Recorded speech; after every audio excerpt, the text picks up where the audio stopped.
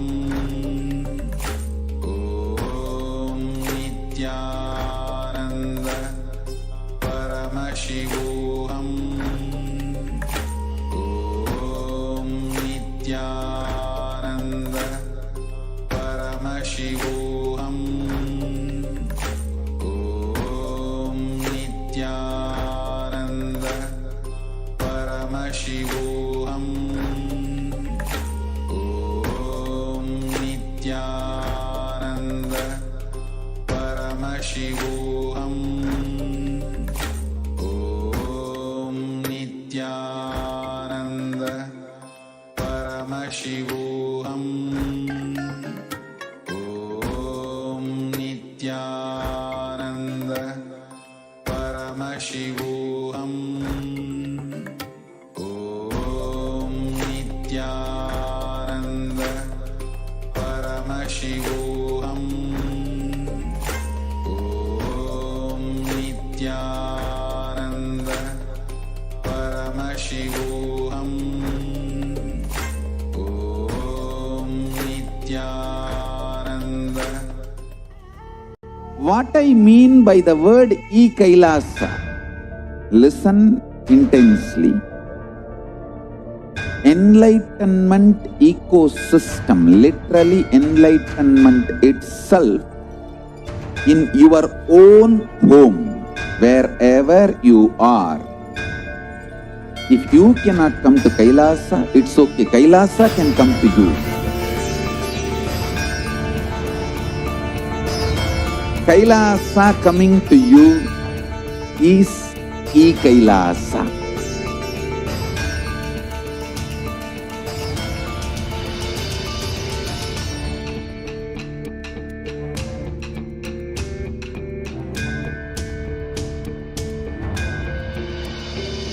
I will revive Hinduism.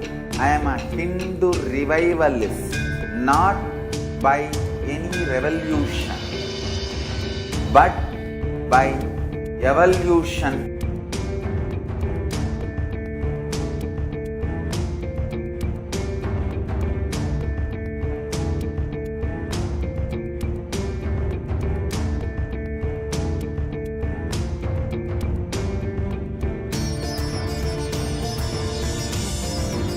And setting model communities.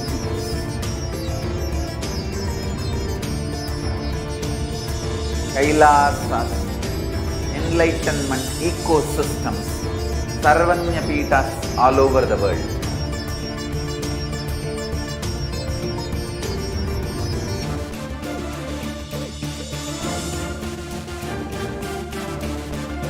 All powerful cognition, knowledge, only when you live, power manifestation and possibilities manifestation happens.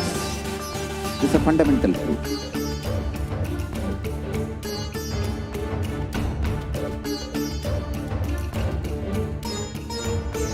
Hinduism cannot live exclusively as one sampradaya. No. All sampradayas of Hinduism is an ecosystem.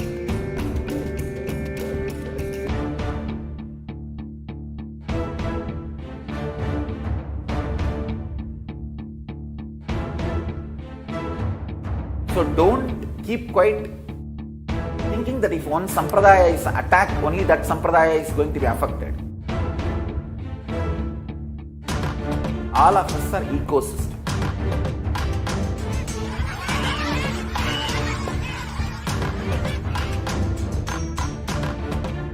I invite all of you to get involved and enjoy Hinduism by the principle of Dharmo Rakshati Rakshitaha. When you protect Dharma, Dharma protects you. We will make the whole planet flourish spiritually. The spiritual prosperity will happen to the whole planet. We all have to coexist together.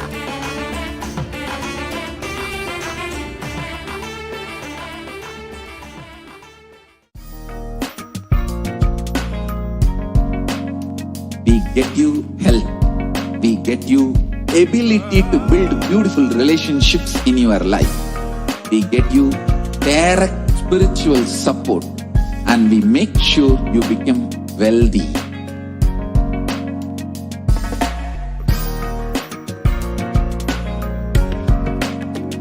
We won't stop giving you just good life. We will literally not stop till you live enlightened life. Manifesting the state of Paramashiva, space of Paramashiva, powers of Paramashiva, being of Paramashiva.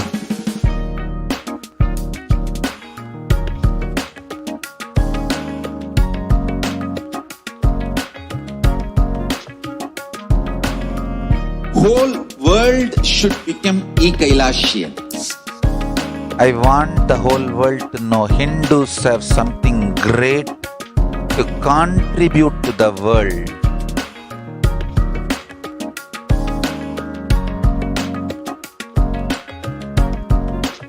We have something great to contribute to the world. Let us do that.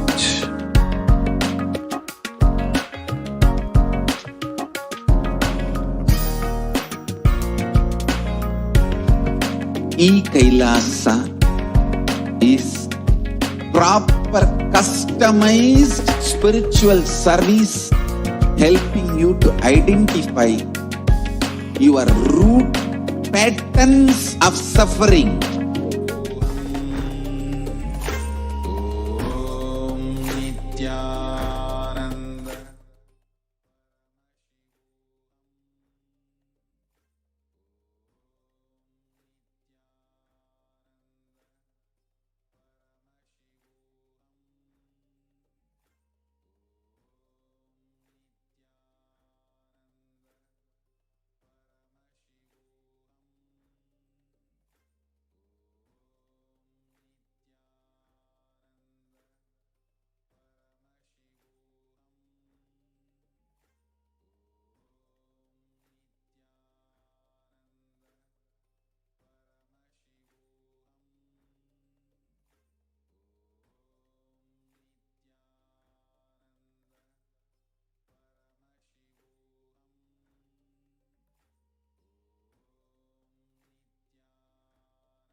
Kailasa's de facto spiritual embassies as the COVID care protection centers.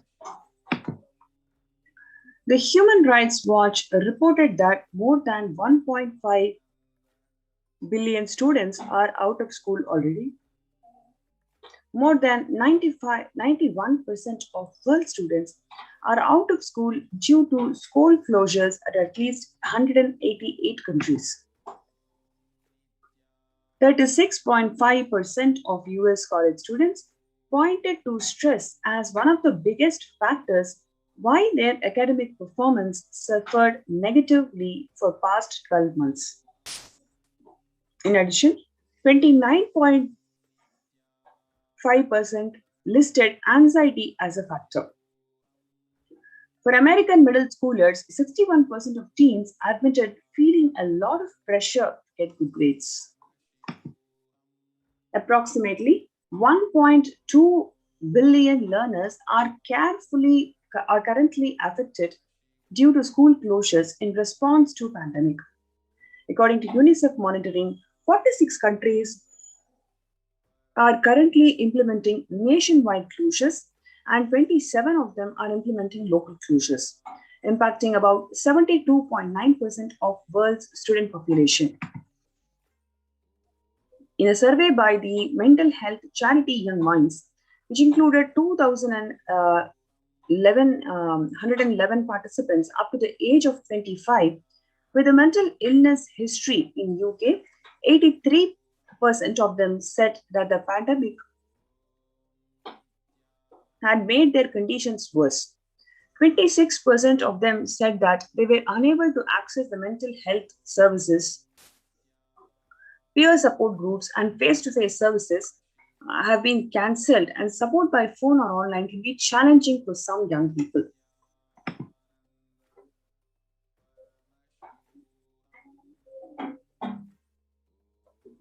The COVID-19 pandemic has disrupted or halted the critical mental services in 93% of the countries worldwide, while the demand for mental health is increasing according to the new World Health Organization survey.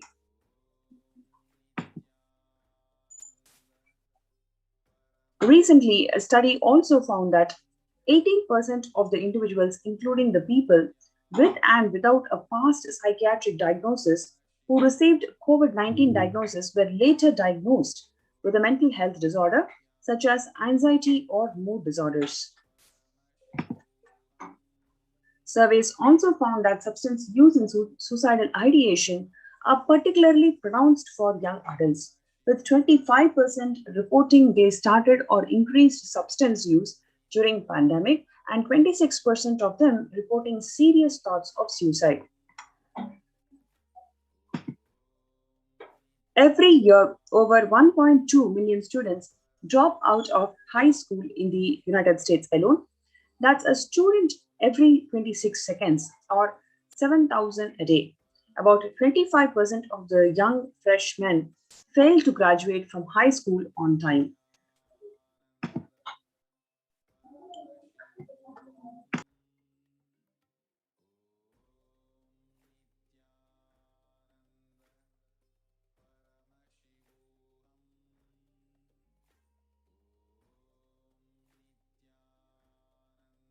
So far, we have seen the current status of the world. And now in the next segment, we're going to see what are the contributions from the Department of Education, Kailasas. Joining with me is Manti Achananda Swami, who's going to walk us through the contributions from Kailasa's Department of Education.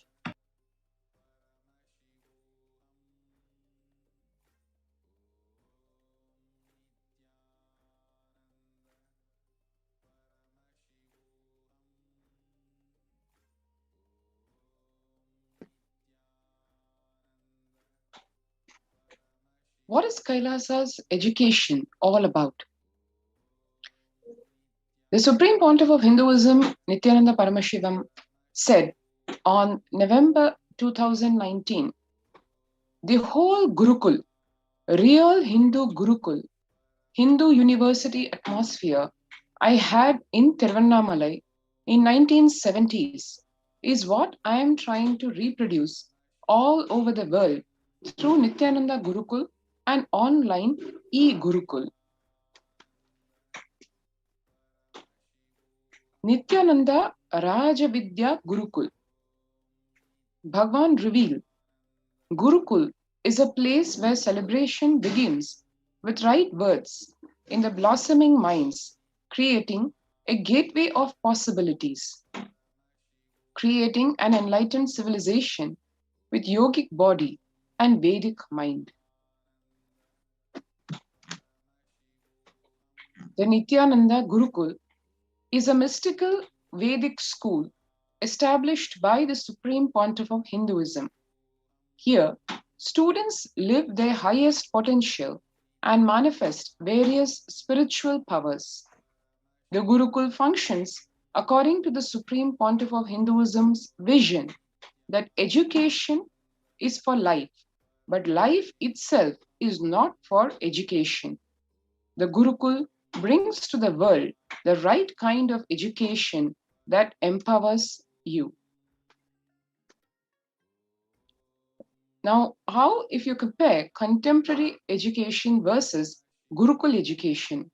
The current system of education established by Macaulay and Max Mueller in India is the non-involving narrative style of teaching.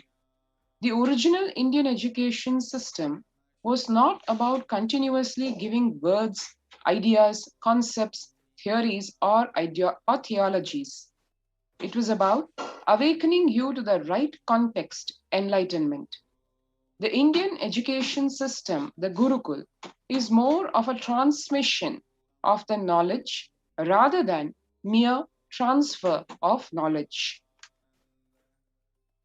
whether others educate you or you educate yourself. If it is based on the weakest link, it is called generalization, dilution, dilution due to generalization. Whether others educate you or you educate yourself, if you plan everything based on the best of you, it is called specialization. The Gurukul ambience is for specialization, not for generalization. Education means putting a set of ideas into your head and forcing you to conform to it, pressuring you to memorize it, and forcibly making you vomit it. In Gurukul, there is no education, there is only initiations. Initiation means empowering you with powers and letting you play with it, letting you manifest, specialize, letting you manifest your specialization, letting you grow and glow. The applied science of Abhayam Sarva Bhutebhyo. Let us see how the whole fundamental principle of life, ahimsa or non-violence, has been taught in the Nithyananda Rajavidya Gurukul, where the purpose of education is educating the child to be manifesting whatever he is capable of and being a very good, beautiful, and best contributing citizen of the planet Earth and for humanity. In the Vedic tradition, examinations are not done by question-answer method. That is Macaulay's method, clock making. In Vedic tradition, all examinations are conducted by the thought current you carry. The person will be made to speak in the presence of the Pandits who have mastered that thought current. They will see whether he can spontaneously express that thought current. If the student is able to express the thought current cohesively, then he has mastered it. What is real education? If we are teaching the science of completion to our kids, we should be able to guarantee you can't even get one lie out of our Gurukul kids. That is what is education. Education is making you master a thought current, which becomes their lifestyle, which becomes their cognition style, which becomes their very being. For hours, you cannot speak on a subject unless it has become your thought current, the way you cognize. Change of thought current, transformation of thought current is the success of education. Each Upanishad adds a thought current to you. Transformation of thought current is success.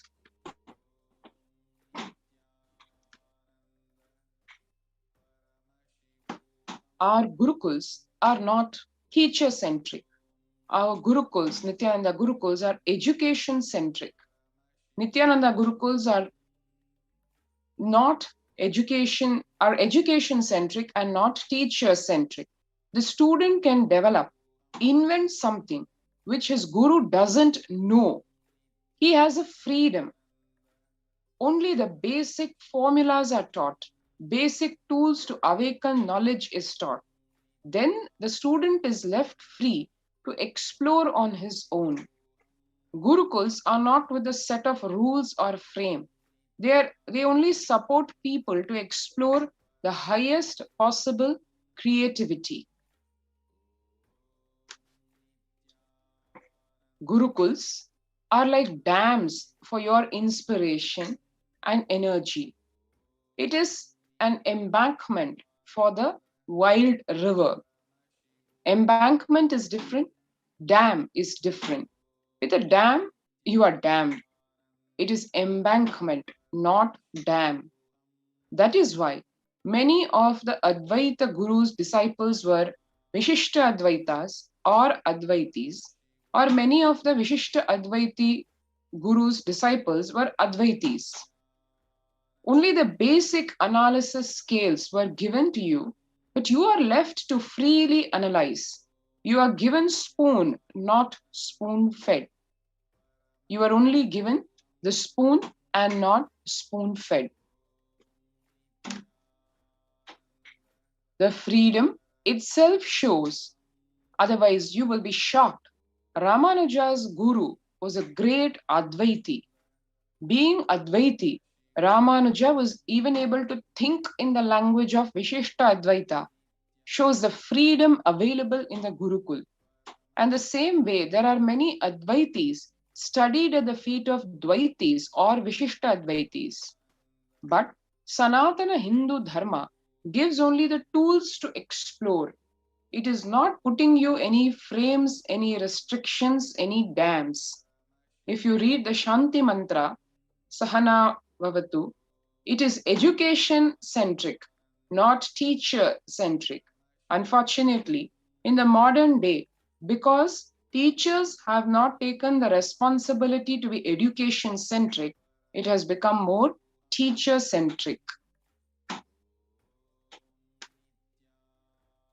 This whole verse, if you read, Sahana Vavatu, Sahano Bhunaktu, Sahaviryam Karvavahe, Tejasvina Vadhitamastu, it says what? May we both grow together. May we both together be protected. Teacher is also praying along with the student. Actually, it is because we are education centric. We were able to explore and reach new heights of seeking. That is where even the Ishtadevata concept has come. Guru encourages the disciple to discover, travel, reinvent, invent their own paths, their own methodologies. He continues to encourage the disciples to explore on their own. Just being available as a good support or guide, not being heavy on them. The uniqueness of our Gurukuls are freedom to explore, create the constructive freedom they enjoy. With the principles of completion, the four tattvas of integrity, authenticity, responsibility, and enriching, as well as the truths of ahimsa, non-violence, and abhayam sarva bhutebhyo, the Balasants of the Nithyananda Gurukul have played with these powerful cognitions and thought currents and have physically demonstrated the power of these truths by providing security to the rose plants in the garden of the Nithyananda Gurukul, resulting in the rose plants dropping physically their thorns. Let us now watch what the Supreme Pontiff of Hinduism, Nithyananda Paramashivam, has revealed, explained about the Indian Gurukul and the future of education.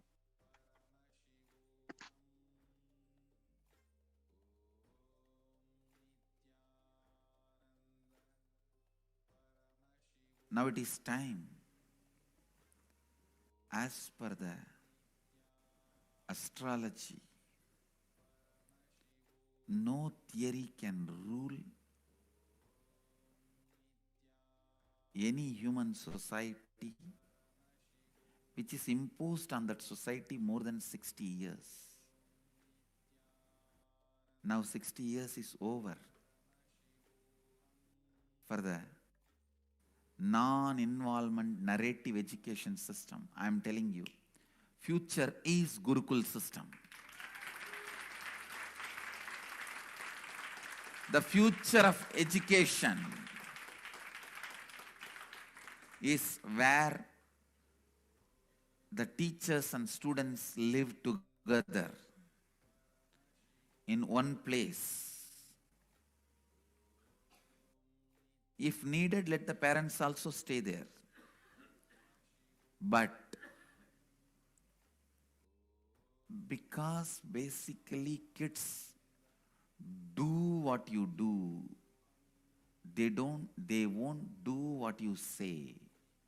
Understand? They do what you do. They won't do what you say. Whatever you do, simply they will do. They will never do what you say. most of the time they don't care for what you say. The future of the Indian education system, I can say, the future of the any intelligent education system will be Gurukul system. I am not talking out of pride or arrogance. I am talking seeing the future. I am telling you, I will be leading this revival in the education system through our Gurukul system.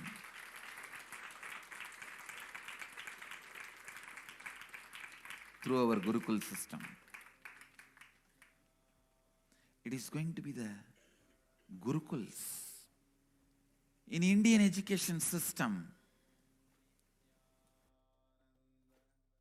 complete involvement is required from the side of the teacher and the student. Student need to study the teacher. Teacher need to study the student. Understand? After thoroughly studying the student, teacher identifies the right subject in which the student will be successful. Few things are basic for everyone, like science of completion and enlightenment. Other than the science of enlightenment, all other things, master selects the subject in which the student will be successful.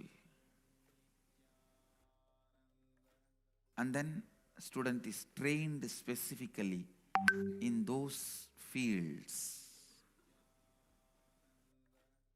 with the knowledge of enlightenment, with the science of enlightenment, with the truth of enlightenment as the context. Even if you learn the archery, enlightenment is the context. If you study administration, enlightenment is the context. If you learn about business, enlightenment is the context. If you learn plumbing, building houses, sculpting, enlightenment is the context. Indian education system is more of a transmission of the knowledge, not transfer of knowledge. It is not just information based.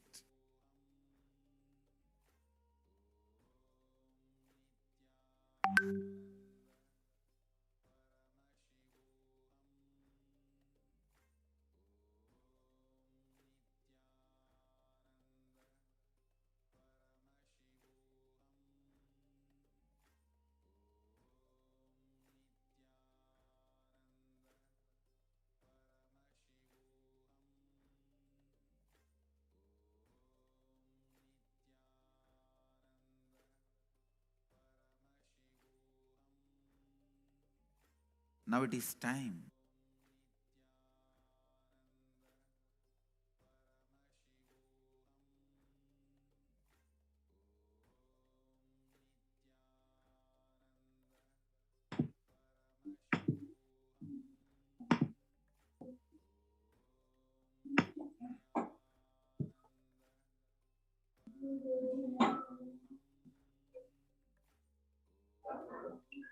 Today, the education is known to be the key factor to enable upwards socio-economic mobility and the strongest means for removing the poverty. The right education is crucial to the well-being. The right education is crucial to the stability and growth of not only every child, but to the whole of the humanity itself. The Gurukul education is known to be the knowledge transmission system of Hinduism, one of the pillars which kept Sanatana Hindu Dharma alive and standing as the world's most ancient living civilization. Through Kailasa's Department of Education, the Supreme Pontiff of Hinduism, Jagadguru Mahasanidanam, His Divine Holiness Swamiji, the Gurukul system is being revived in its entirety.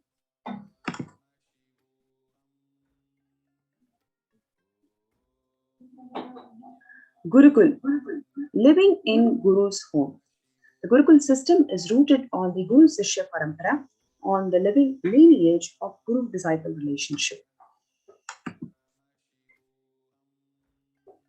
After decades of study on the physical, chemical, and biological uniqueness of meditative states and enlightened beings, it has been found that in the normal waking state alone, their brain waves show that they are in a complete meditative state, despite being fully active and engaged.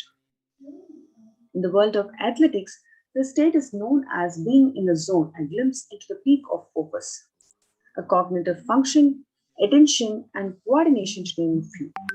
Rather than a glimpse, enlightened beings casually walk, talk, and engage with this light settled in the speak.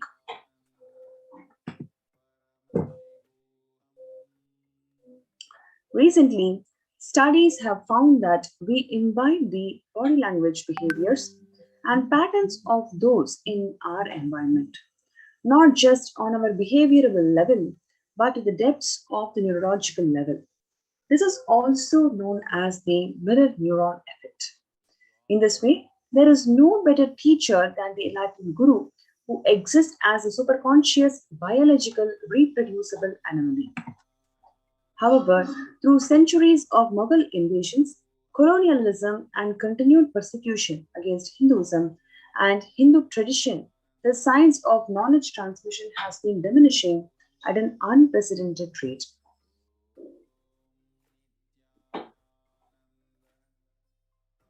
After careful study in the colonialism era, it was found that the Gurukul system was standing as a backbone and stability of the Hindu civilization.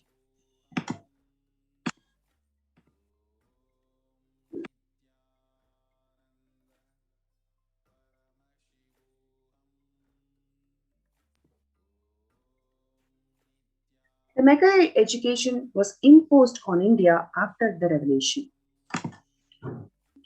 13,000 universities across Bharat and 200,000 Gurukuls were destroyed in Bengal and Bihar alone. With the systematic destruction of Hindu universities and Gurukuls goes more than 80% of Hinduism's indigenous knowledge.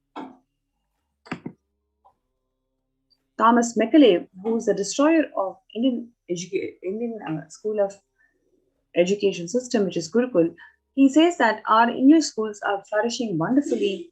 The effect on this education on Hindus is prodigious. No Hindu who have received an English education ever continues to be sincerely attached to his religion. So their whole aim is about separating Hindus from their identity, separating Hindus from their religion. The Hindu religion is so extravagantly absurd that it is impossible to teach a boy astronomy, geography, natural history without destroy the hold which that religion has on the mind. It is my firm belief that if our plans of education are followed up, this will not be a single idolater amongst the respectable classes in Bengal, 30 hens, and this will be affected without any effects to proselytize, without the smallest interference with religious liberty, merely by the natural operation of knowledge and reflection. I heartily rejoice in this prospect. That is when the Supreme Pontiff of Hinduism, Jagadguru Mahasanidanam, His Divine Holiness Swamiji, has the grand revival of Hinduism's Gurukuls and the universities. What we are seeing is the official inauguration of Nithyananda Gurukul in Adi Kailasa Abhiditi. Here you are seeing the students of Nithyananda Gurukul practicing yoga and meditation under the sacred banyan tree Adi Kailasa. About 50% of Gurukul Balasins study 1 to 3 years ahead of their group, scoring to top 10 to 20% of Mensa at age 14. Gurukul Balasans learning standard academics along with the indigenous Hindu scriptures.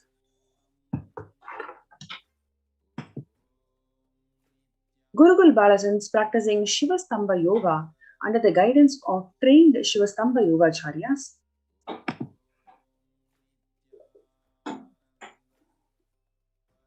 Gurukul Balasans demonstrating the ability to perform the Kundalini Raju even through blindfold. The Supreme Pontiff of Hinduism, Jagadguru Mahasannidhanam, His Divine Holiness Swamiji personally teaching the once lost Dhanurvidya to Gurukul. 30% of Gurukul Balasans demonstrating the capacity to spontaneously play the instruments without formal training.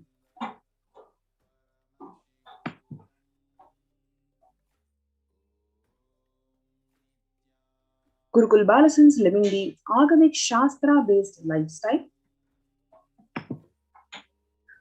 Gurukul Balasans demonstrating the ability to read blindfolded.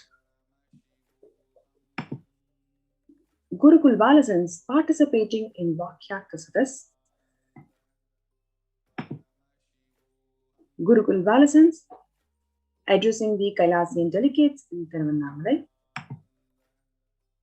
Gurukul Balasans, after successfully hosting the worldwide webinar on the highlights and signs of Nithyananda Gurukul. What is the impact of Gurukul? The whole brain learning, stress-free living, zero teen violence, and quantum memory activation, recalling verbatim after every hearing called Ekasantagrahi. Kailasa Nithyananda Hindu University, which is the world's largest Hindu university that has been established around the globe, with about 450 plus campuses in 150 countries, available to the public from 2003 onwards. Reviving and presenting the world with a most ancient, lost knowledge in a most user-friendly way, the ancient truths taught in a way directly applicable for the modern man's personal, practical, and professional life. 20 plus million enrollments and counting, with 7,000 plus courses available. Delegates and teachers from 50 plus countries directly contributing to the Nithyananda Hindu University. Now let us watch this video where the Supreme Pontiff of Hinduism, Jagadguru Mahasannidhanam, His Divine Holiness is expanding on the value of Rajavidya Gurukul.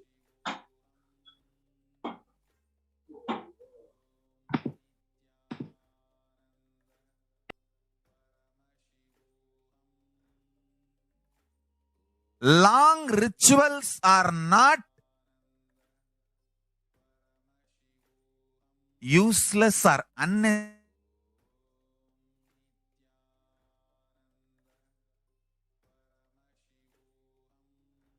Rituals are the most long rituals are not useless or unnecessary as a modern brainwashed Hindu thinks. Long rituals are the most powerful method, science, kriya,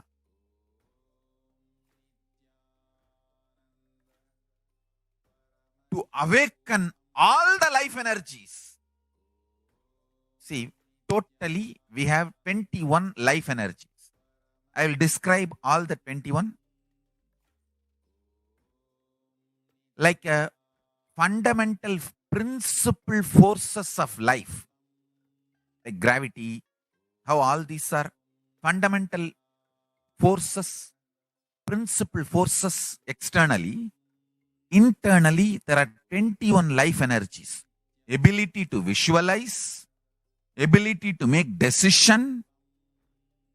All these 21 is given to you, but you use them accidentally. That is why your life is full of accidents. Your marriage is accident. Wealth is accident. Life is accident. Money is accident. Very less is planned. Much is accident. And I tell you, I have seen people become thieves by not knowing the power of their life energy. I tell you, thief is the cheapest way to exist. I tell you. Because you do not know you own trillions. That is why you steal millions. If you know you own trillions, why will you steal? Listen, asteya, non-stealing, comes to a person who mastered his life energy. Each of my Gurukul kid is $1 trillion economy. I tell you. Each of my Gurukul kid, the powers they can manifest. Understand, Gurukul is not a joke. It is a powerful science. Especially, see, normally, one child plus one child is a two child. But in the Gurukul ecosystem, one child plus one child is 11. 1, 1. Not 1 plus 1. 1, 1, 1, 1, 1. If there are 3 child, it is not 1 plus 1 plus 1, 3. No. It is 1, 1, 1. 111. The energy multiplication. Because the ecosystem, understand, that is why Gurukul has to be with the ecosystem. I have always seen, whenever I download a power on one child, when the group sits, I can share that power on the whole group.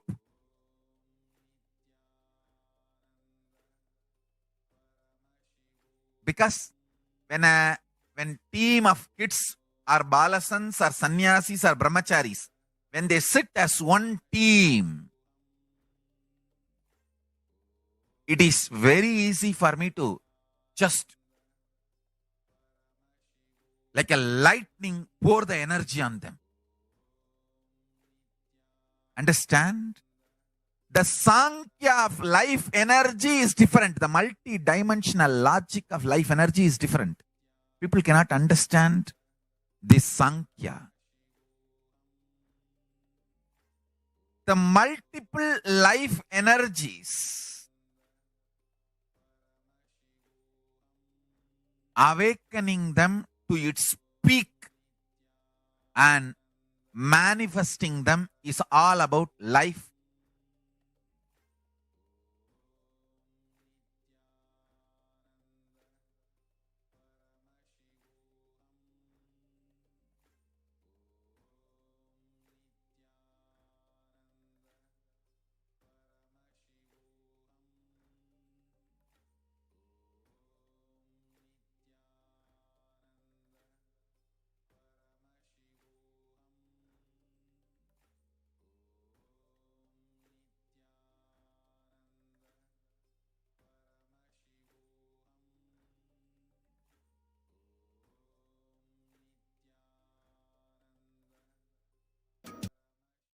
Perfected the science of helping every individual from every cultural, religious, nationality background.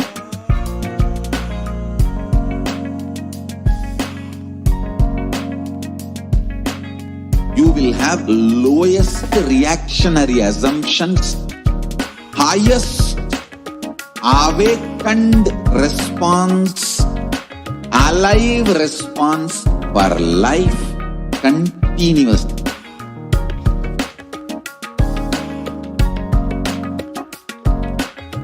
Kailasa is enlightenment ecosystem, literally enlightenment itself in your own home, wherever you are. proper customized spiritual service, helping you to complete with your life negativity. Withdrawal from life, self-hatred, self-denial, self-doubt, so much of tiredness, laziness. We can support you, aligning your diet, your attitude, your aptitude, your understanding about life. We can help you with everything.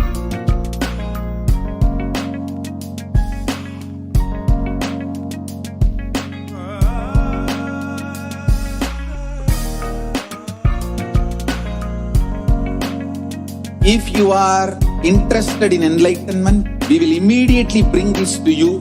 If you are not interested, we will explain the whole science, inspire you and make you interested in enlightenment science. We need to cater this enlightenment science to the whole world wherever they are, because enlightenment is the birthright of all human beings. Kailasa is responsible to provide that to all human beings.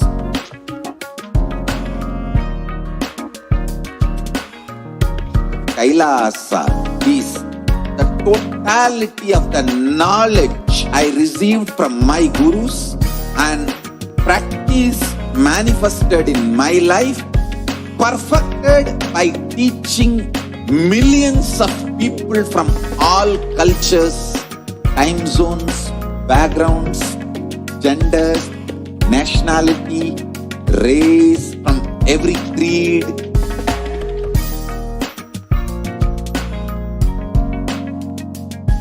So this absolutely perfected knowledge available to you, served to you in your home without even you moving out of your couch, free of cost.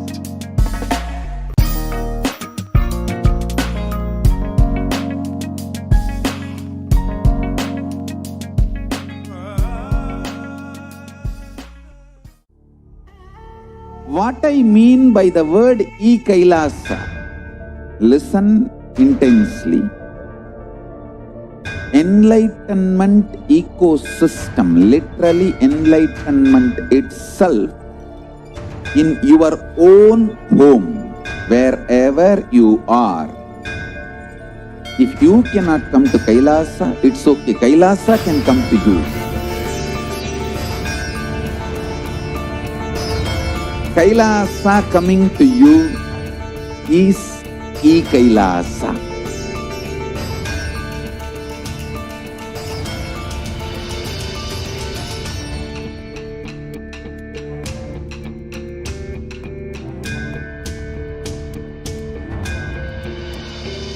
I will revive Hinduism. I am a Hindu revivalist, not by any revolution, but by evolution.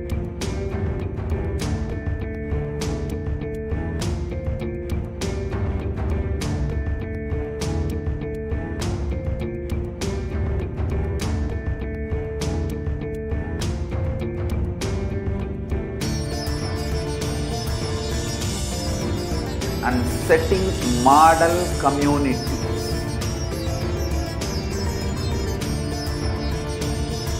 Kailasas, enlightenment ecosystems, Sarvanya Pitas all over the world.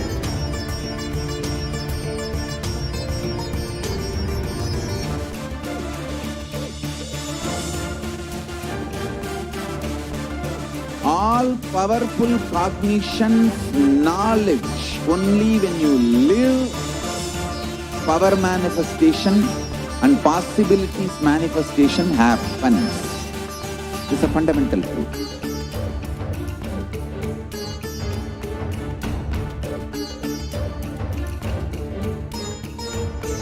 Hinduism cannot live exclusively as one sampradaya. No. All sampradayas of Hinduism is an ecosystem.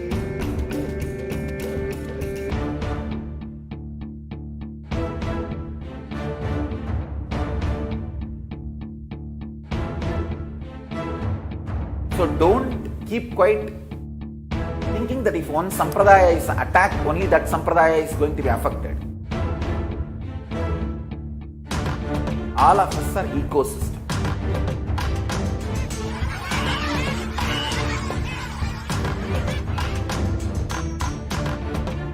I invite all of you to get involved and enjoy Hinduism by the principle of Dharmo Rakshati Rakshitaha.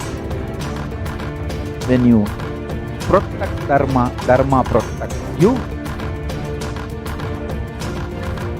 We will make the whole planet flourish spiritually. The spiritual prosperity will happen to the whole planet Earth. We all have to coexist together.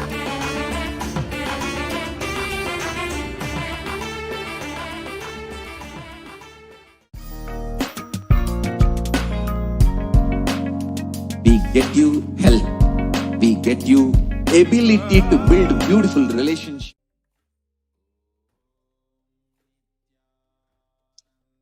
Welcome back.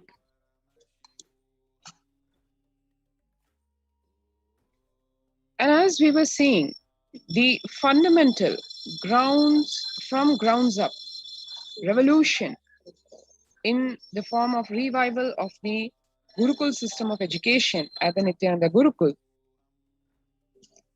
the repercussions of it included not just the solid promise of revival of Hinduism and the proof of concept and the absolute revival of the Gurukul system of education, it also brought along with it relentless attacks against the life, character, and image of the Supreme Pontiff of Hinduism, as he sincerely went on contributing everything he has for the world. From the field of nutrition to education, from protection of religious freedom to the revival of indigenous traditions, the Supreme Pontiff of Hinduism has sincerely contributed in every facet.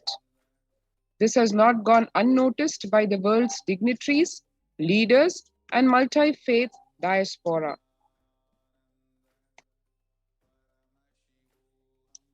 And now let us see, in today's world, corona-plagued world, how this whole Enlightenment spiritual ecosystems are not only relevant, but mandatory practically.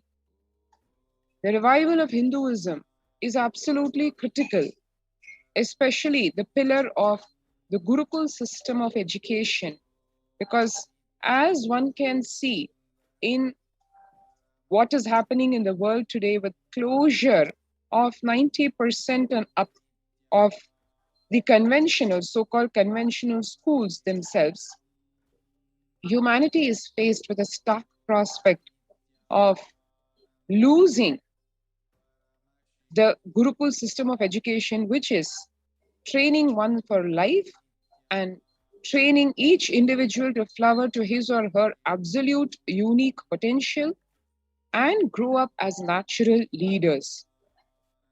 To really understand what that means in today's world, why it is so critical, let us see some of the revelations about this COVID-19 pandemic situation given by Devi Parashakti. On 12th May, Devi revealed, I came as Nijavatara. I am blessing you. Listen, people, listen. To do good to all of you, I have taken the form of Nithyananda and come down as Nijavatara. People of India, listen, carefully listen. Time after time, Bharatam is Jnana Bhumi, where enlightened beings come. We cannot make Jnana Bhumi as infertile. Enlightened beings have to come.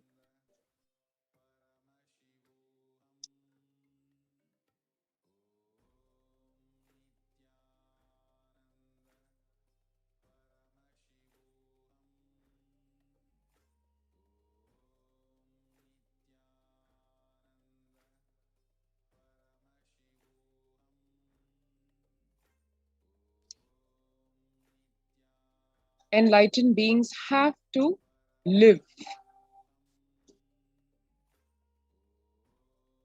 It has to flower.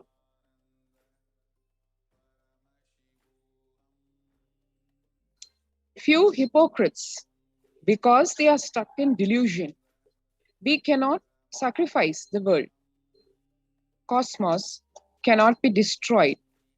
The ship I did to save Cosmos from being destroyed, that is called Adi Kailasa. The ship I did to protect beings from Pralaya is Adi Kailasa.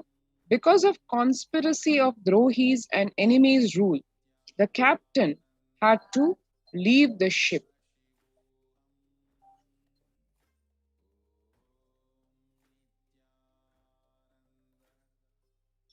Before 12 years, knowing the great deluge that is going to happen, all Aushadhas, by this Guru Purnima, that Jnana Rasavadam, Navapashana is going to fly. Allow people to come and take dip in Navapashana flower. People, whoever come and dip in Vaidya Sarovar, they will not have deaths. They will not have corona. Crores and crores of people will come in line.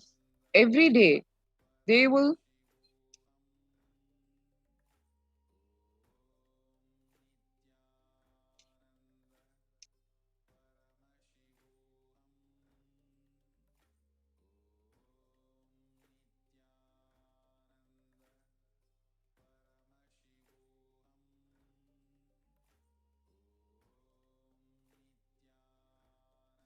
every day they will come and take a dip in the Ananda Lingam in the Vaidya Sarovar.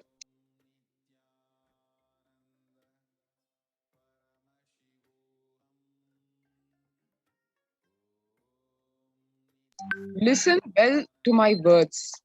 For India, I made ship as protection. The Nithyananda Navapashana Lingam in Vaidya Sarovar. Go to Adi Kailasa. O Indians, listen. All those regretting losing Nithyananda Nijavatara, without confusion, without talking just as lip service, go to Adi Kailasa.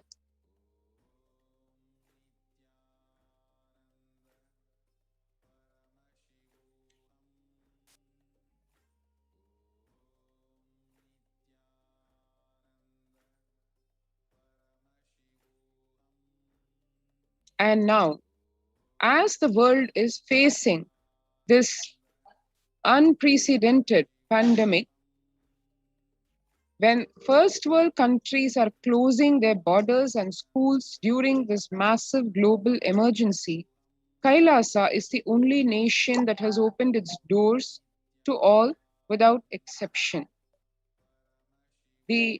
What does this involve?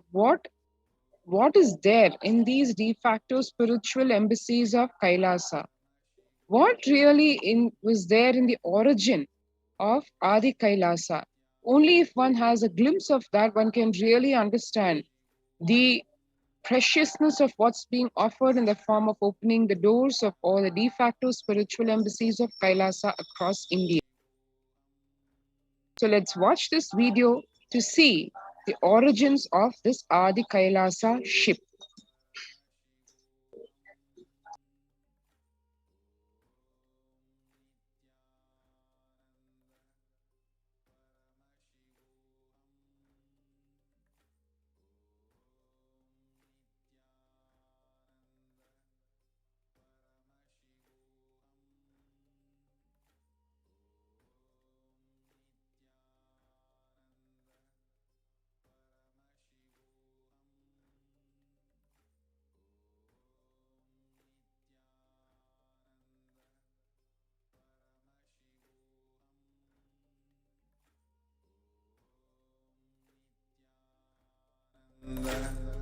Paramashivoham. Om Nithyananda Paramashivoham. Om Nithyananda Paramashivoham. Om